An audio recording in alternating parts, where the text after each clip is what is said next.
Joining me now is the Shadow Finance Minister, Katy Gallagher. I'll be joined by Barnaby Joyce a bit later. He's running late, so we'll go to the Shadow Finance Minister first. And now Simon Birmingham's had a crack at Labor over this commitment to save $350 million from the Community Development Grants program. He said you've already spent hundreds of millions on that program in the election. Well, I don't know what he's talking about, frankly, and look, they haven't been clear about what they've spent out of that fund. This is one of their slush funds where they chuck a whole bunch of money before an election and then dole it out in election promises afterwards. It's very, very difficult to have any idea what they're spending out of that.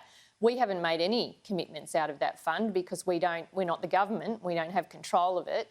And what we've said, sensibly, with advice from the PBO, is of the proportion that's unallocated, as far as the PBO can ascertain, we want to return a proportion of that back to budget repair. He had a list here that he said was amounted to hundreds of millions of projects that Labor had committed to. You'd contest that? Well, I mean, they've been putting out rubbish about Labor costings and policies for the whole campaign, and it's to distract away from all of the real issues like people's wages going backwards and things like that. They don't want to talk about those issues that affect people, so they're dreaming up all this stuff. It's just absolute nonsense.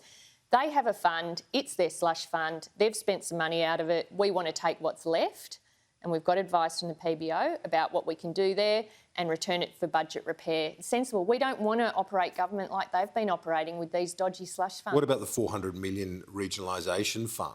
What's wrong with that commitment? Well, this is Barnaby's slush fund, and it was set up with very little information through I think it's the payoff for the net zero by 2050 that Scott Morrison did a deal with him on. And they were promised a whole range of things, none of which we know about because it's all secret.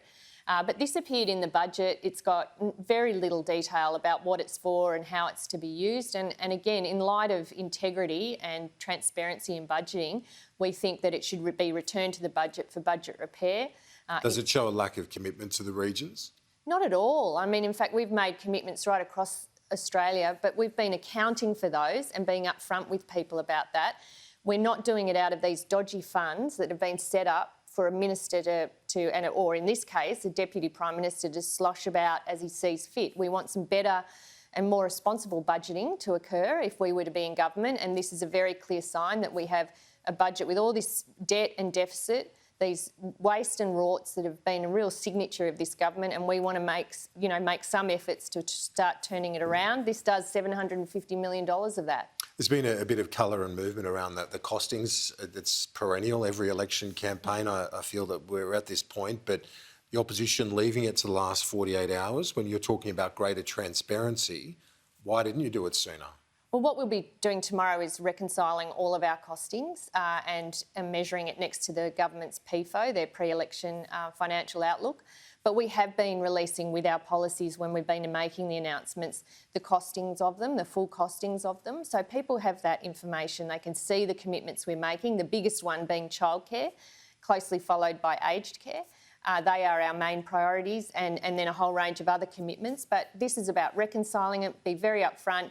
And, you know, it's been custom and practice, I think, to do the costings once you've finished making your announcements. Albo made some today and we'll do our costings as the earliest opportunity, which is tomorrow. The wages data today shows the disparity with inflation. It's a real wage cut. It has been for some time, but it's quite a gap. If you win on the weekend, it's something that you as Finance Minister would have to grapple with. It's not going to be easily turned around because the government is right, to the extent that there are huge international forces at play driving up a lot of those prices.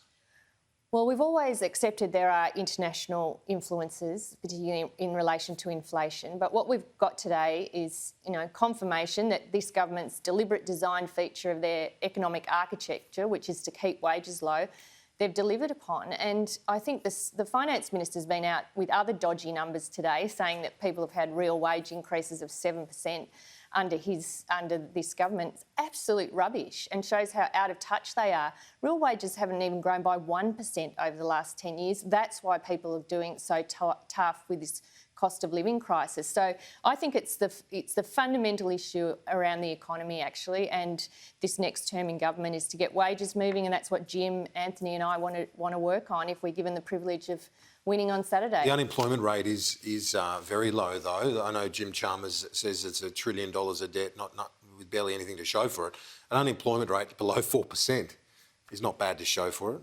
Look, given what we've been through. We want unemployment to be as low as it can be. That is good for people, but wages are a big part of the story. And you can have a job, but if your wages are going backwards, that you feel that in your household around the table. I can tell you what, bills are going up much faster. They're not going negative like wages, and that's where the problem comes. And you need a government that's going to actually have a plan to deal with it. Katy Gallagher, thanks for your time. Thanks very much, Kieran.